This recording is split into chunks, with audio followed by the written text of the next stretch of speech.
sangat gembira karena sebentar lagi kita akan dapat menikmati dongeng kebaikan dalam rangka memperingati Maulid Nabi Muhammad SAW.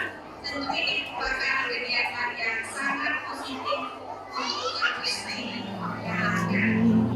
بك خير الخلق كلهم مولاي صل وسلم دائما أبدا على حبيبك خير الخلق كلهم